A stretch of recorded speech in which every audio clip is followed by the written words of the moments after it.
My divorce was finalized. I relocated abroad. My ex-husband swiftly married his mistress.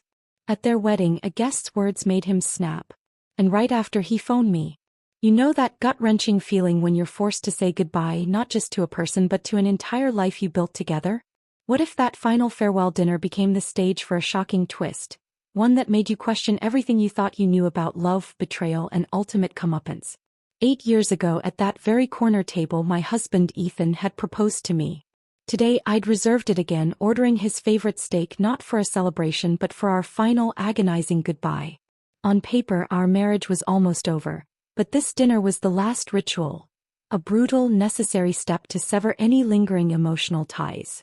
He arrived 15 minutes late, wearing the same crisp white shirt I'd ironed for him just a week before I moved my things out of our apartment.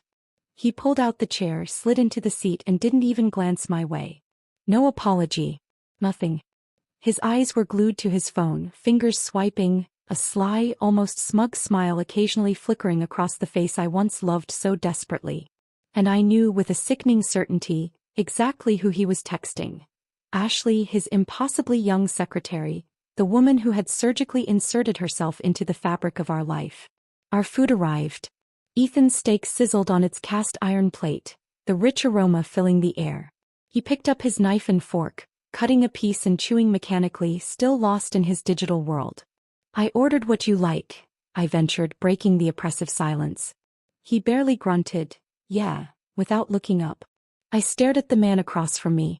His coldness, his utter disregard, no longer inflicted pain. Instead, an immense, unexpected sense of relief washed over me. The glass of red wine on the table trembled slightly in my hand. I took a slow sip. Its bitterness was strangely calming. Once all the paperwork is done, I've already bought my ticket, I stated, my voice strangely flat, devoid of emotion.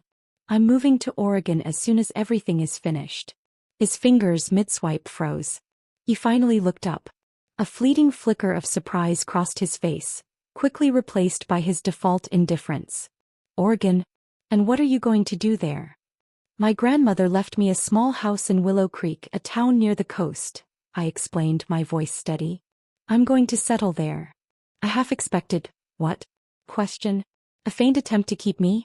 Or at least a clumsy wish for good luck. But no. Ethan just shrugged as if I'd just shared the weather forecast. Whatever you want. It's for the best, he said, and that smug smile returned. Ashley and I are also planning the wedding.